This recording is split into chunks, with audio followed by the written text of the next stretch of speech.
I have to be arrogant. I have to be, all these stereotypes that I have to throw stones. All these stereotypes that we put around tribes. And because now you're beginning to cage people, and you're beginning to give them a certain sense that for you to belong, because you're of a certain tribe, you must behave in a certain way. So fitting people within their stereotypes, and people begin to grow into those stereotypes. Those things then begin to become a hindrance to our nationhood, because then you have people who cannot relate amongst themselves because they think I'm from a sub-tribe that you're not from, so we are inherently different. We begin to fail to understand that we're actually from one tribe called Kenya.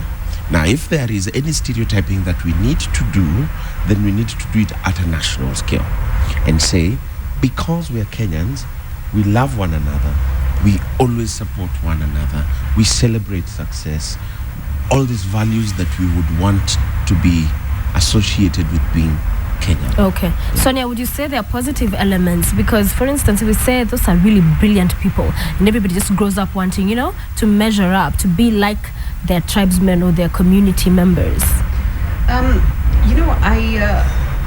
I'm trying to really understand this word stereotype this morning. Right. Because for me, when I go out, I see a certain, for me, it's a class issue. That person who can afford to have maybe a bigger meal than those kind of people who are not able to afford that kind of meal and don't sit on the same table every day.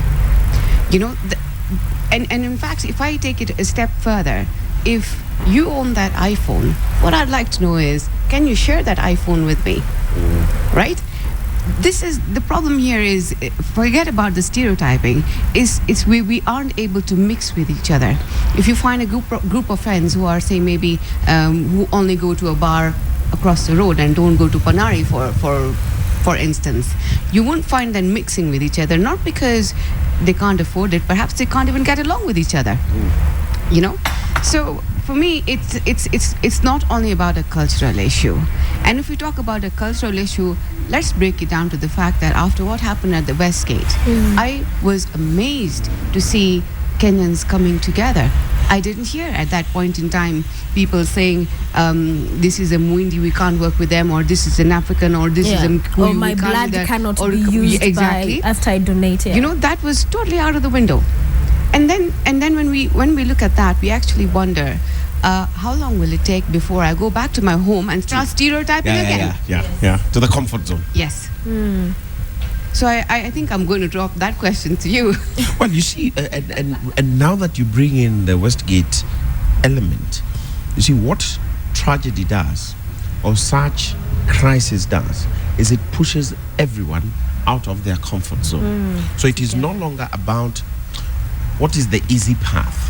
It's about its necessity, it's survival. And when your survival instinct kicks in, you're more human than you normally are, because that's the natural response to the situation. And the natural response to the situation has no stereotypes. All right. The natural response to the situation is, look at Kemjo, the constable, police constable. And he said, I had his story last night, and he said, I looked at that kid, and he's a Muhindi kid. Yeah. He said, I looked at that kid, and I said, that could be my daughter. Yeah. Seated there helplessly. So that veil already done. The veil was gone. He didn't care that it was a Muhindi. In fact, he didn't see a Muhindi. He saw a 4-year-old baby. In fact, she was not 4-year-old. I think she was a couple. Months? Yeah, 4 months. Yeah. And he said, I gotta do something. I want to bring in Winnie at this point, because I still need that question answered on positive. Is there any positive element in this? When we're talking stereotypes, when we're talking about the good that could come of it, is there any good? Yes, there could be some good. It's unfortunate that a lot of the time stereotype, in fact, in itself, just the word in itself actually has a negative connotation. Right. to a certain extent. And it's unfortunate that we have to struggle to actually find the positives in it. And just to add on to what Ronnie has said, it is easy to think about stereotypes when you're comfortable. When everything is good, You have nothing else to do apart from sit here and then start thinking, okay, you know what, Sophie is not as good as she normally is, and maybe she has certain things about herself that I don't like. When you have nothing else to do, but when there is danger and tragedy, just as the others have said, then that barrier is broken. So it's sad that tragedy has to make us forget about stereotypes. Okay. Because I don't know at what point it is we stop being tribal and then become Kenyan, and then after some point, then we shed off the Kenyanness, and then we go back to our corners. Yes, because I would hate to say that we need to remain in that sort of sorry situation, so that I stop thinking as Sonia as an Asian. I think of Sonia just as another lady who I can yes, as a sister. But if Westgate has to make me remember that, oh, Sonia is actually just as human as I am, the blood that is flowing in her veins is just as red as mine. It doesn't become green, it doesn't become blue. Okay. So when we're to think about positives, for me, I like, like the athletics or sports, for that matter. And I'll use our own, example. I'm a Kalenjin. Okay. And prior to 2007, we were okay. After 2007, I would meet people who would tell me, you guys are dangerous. Oh my. You guys are bad people. Until then, we were okay. Remember, we didn't even more or less exist in society. We were fine. But immediately after 2007, then we're actually branded as very dangerous people. Hey, you guys are tough. Hey, you guys, you can do such things.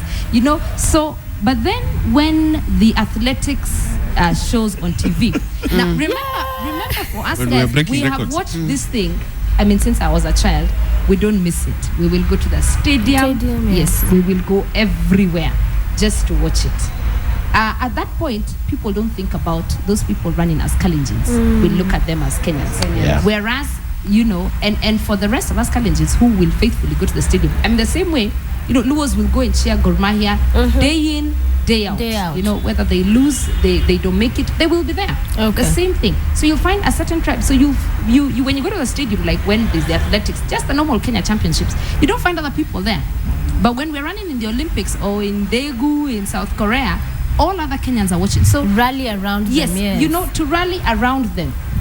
So at that point, if we could, try and capture those things that actually then bring us together. But you see, the thing is, sports can't happen every day. Rugby can't happen every day. So there's a form of discipline and, just looking inward and some form of just deciding, very decisive and conscious decisions. That going forward, no matter what, conscious decisions, telling yourself, at the end of the day, this is Kenya. Okay. And I'm Kenyan. Right. When we burnt our country, we all suffered. Right now, when we're talking about VAT stressing us, it doesn't stress it doesn't stress one tribe any less, or one racial community any less than the other people. Because as Sonia has said, there are still Asians who might not be as wealthy as the top ones. So those things affect us across the board. Sonia, I want to take this to a different angle, and you're a nominated member of parliament, and 50 years, as Kenya marks 50 years, right now there is no elected governor, there is no elected female governor, no elected female senator. We have nominated ones. And so the question is, what is it about our society? Is it that we are still a very young democracy, or is it the stereotypes that are so ingrained that we look at women as weak, as we've had in the past, that they cannot measure up, they cannot serve in these offices? I think, in my opinion, the new constitution has given women quite some unique rights of standing on certain positions. I think it's a question about empowering women, not a matter of not thinking that women are any lesser than men. It's a problem we're having at this point in time, and hence all the women in Senate are nominated, right? But what we're trying to do in Parliament at this time, all women parliamentarians and women senators put together is empower more women from the home to stand up as leaders in the coming years, because I think it's important to have more women representation. That's something that you're going to see happening in the future. But let me tell you, it's a process. For the first time in 50 years, yes, you're seeing more women participating in politics. Okay. And let's be honest, when we go out there, we find women being more stronger leaders, even in high fly companies these days than ever before. So what is happening? You're finding women being more involving themselves in the society more than they used to before. Right.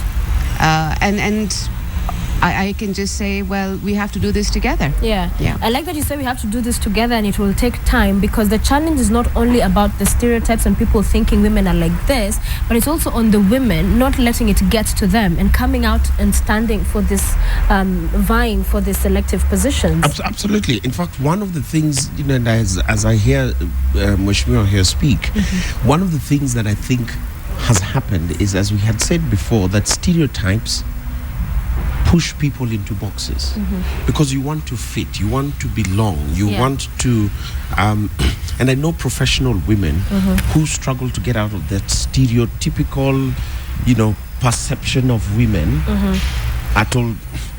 Huyu lazima anakalia mzee wake sana, because That's they true, yeah. are assertive, they are coming out, it's the stereotype thing. And so what do? You will withdraw. Right. You step back and you say, okay, maybe I'm moving too fast, too hard. And it's unfortunate. The women in my life, for example, I think have really left an impression in my life. Women can lead, must be allowed to lead.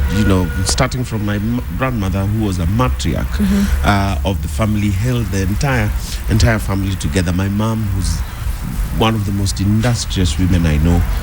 My sister, who just, is a true mother to her children.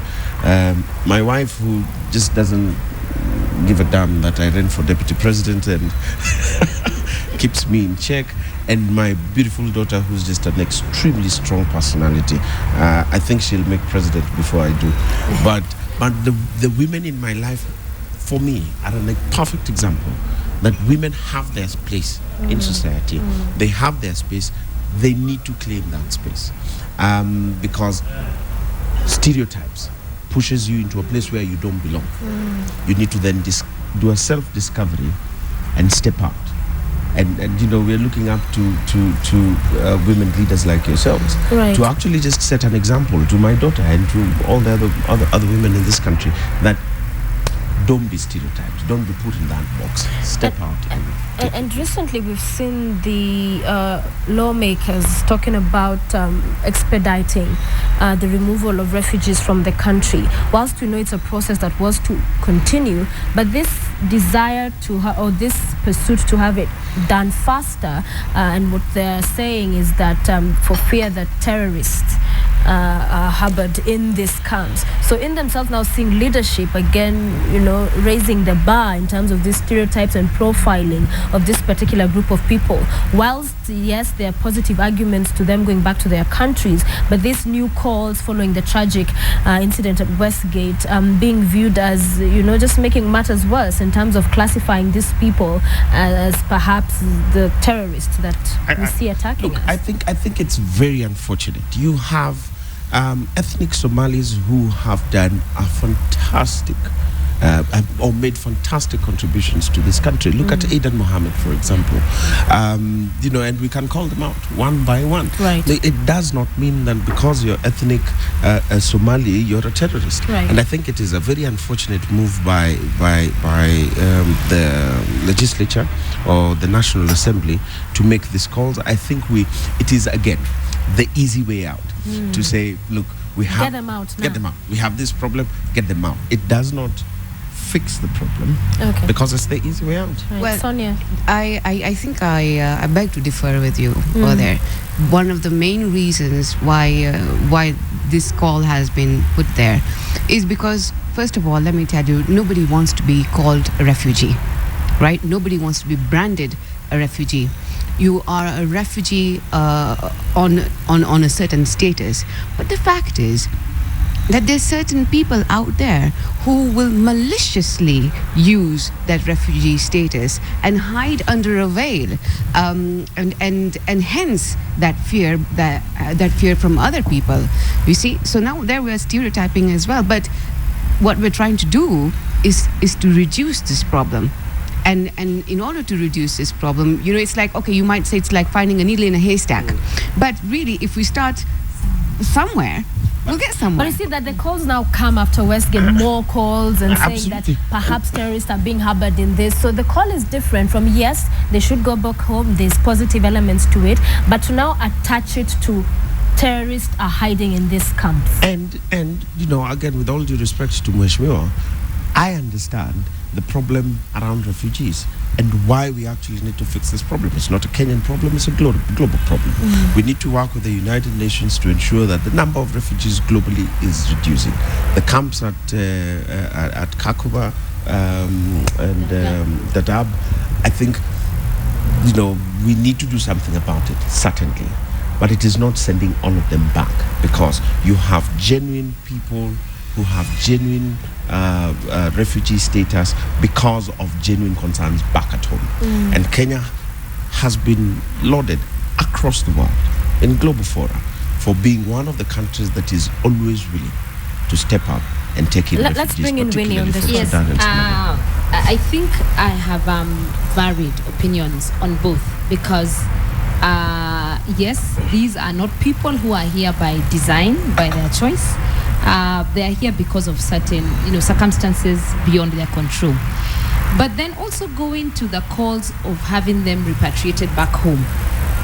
We need to understand that it's been going on. I don't think it just started yesterday because of Westgate. I think it's been something that we've always wanted to do, to sort out this refugee, issue in this country, because it's growing. The numbers are now phenomenal, and they're beyond our control. But I think we need to look at our own systems as government, because how is it that you get in here as a refugee and you manage to get out of the camp, somehow find your way, into Nairobi, and within no time you already have legitimized your status, you have an ID, you have a passport, and you have all these documents.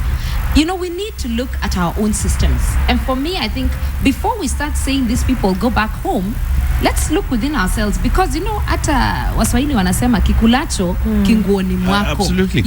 It's not outside. We're not talking about something that's happening somewhere else. No, there's a whole system of an agency that sits at each of these camps. How do these people walk out of these camps? How do they actually find their way back into the city? How do they get documents? And please note, they get an ID or a passport a lot faster than both you and I can. All right. And those are the hard questions. Those are the hard questions we need to answer. Our time is winding down very fast, but very important question I need to ask us, because it's something we celebrate very much in Kenya. As you give your closing statements, you'll answer this for me. Comedians in the country, it's always good we go for these shows, and it's a lot of fun to just get some comedy in there. But part of our comedy, in fact, the bigger chunk of it is based on this kind of connotations, with the accents, with what they say on tribes, really, and the differences. Whilst one can argue it's about celebrating our diversity, which we should be able to, because we are a diverse country, that should be able to happen. Celebrate those diversities as we make fun of each other. But then at the end of the day, another argument could be that even with this comedy, which we are taking in so much, we're entrenching these stereotypes. And so we're just digging ourselves in there. So they will never end, because we're the same people exposing ourselves to this at the end of the day. So I don't know how you look at that question of comedy and the fact that this is where it thrives the most, while celebrating on one hand our diversity, but on the other hand entrenching the same stereotypes you're talking about. As you give your closing statements, I'll begin with you, Ronnie. A very good question, and a tough one as well, because we all make jokes about our tribes. It's something we laugh about. My best friend is Kikuyu, and I call him Okuyu. He calls me Jaluo, and we laugh. We have a good laugh about it. But that said, I think you nailed it. And what we need to do is we need to celebrate our diversity. We need to appreciate that we are a diverse people, but we also need to understand that we are one nation. We are diverse people, not of 42 nations, but of one nation. Our biggest challenge today is to define what Kenyanness is. This conversation that we have begun called And Ukenya. that's perfect, yes. Who is a Kenyan? I mean, and I make this test. I do this test quite a bit. And you know, when we're seated with people and we're talking about nationhood and patriotism, and I ask people, why are you a Kenyan?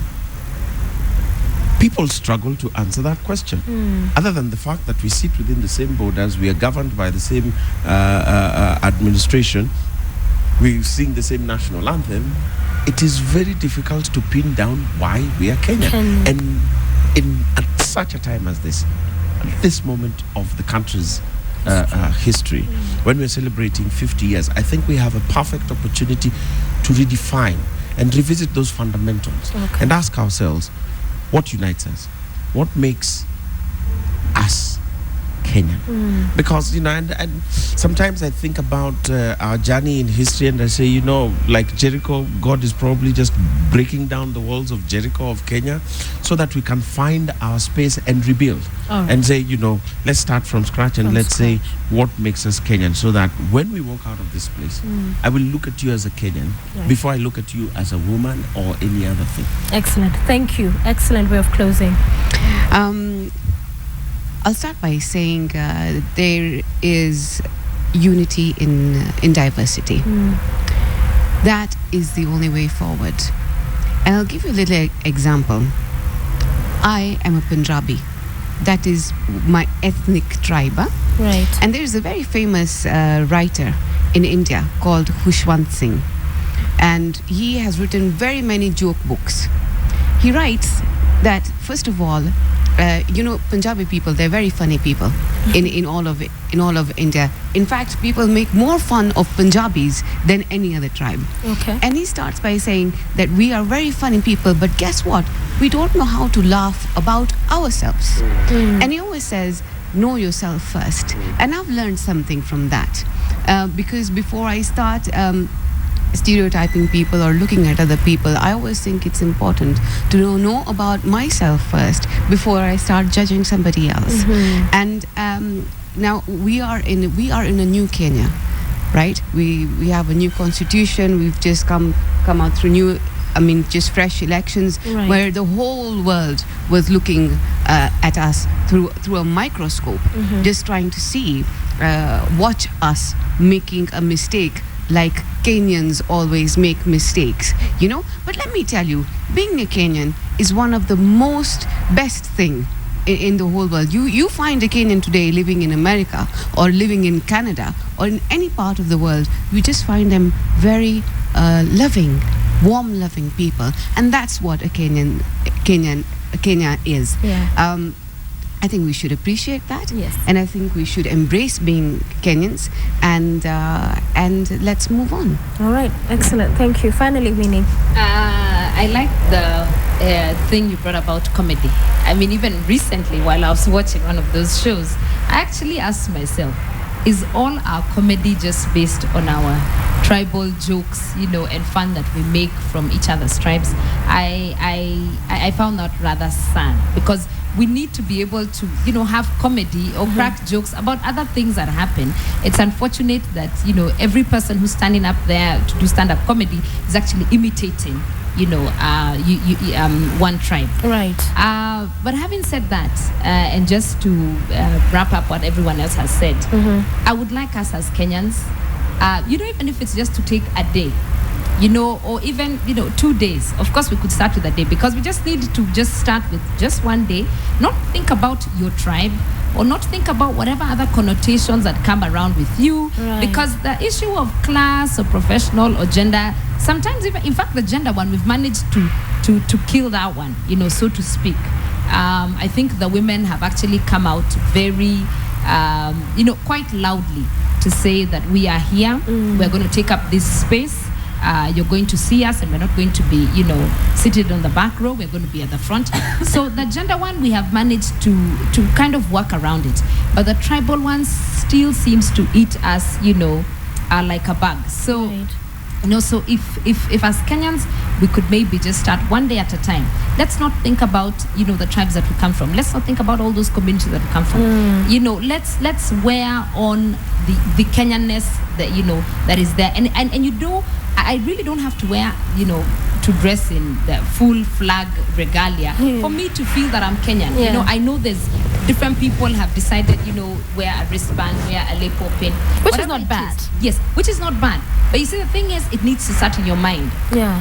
I can dress up all this that I want, Yeah. but if still in my mind, I still have those connotations, then it doesn't help very much. All right. So we need to kill our minds first. Thank you very much. Winnie Maru, feminist gender activist. Sonia Birdi, nominated member of parliament. Ronnie Osumba, former running mate in last year's election, this year's election, 2013. Thank you so much for joining us this morning. A great discussion. I wish we had more time, but important things that we have to talk about as we mark 50 years. You said earlier, Sonia, that it takes time. It's a process we're in. We're a young democracy compared to many around the world, but there is hope. It's not all gone. And as you've said, as you were winding up, Winnie, it really is about also attitude change, what we think, that making those deliberate decisions to know that we are Kenyans and working on it. It's something we really must do. And that is what we're all about every Thursday, right here on our conversations around our nationhood, because we are 50 years old.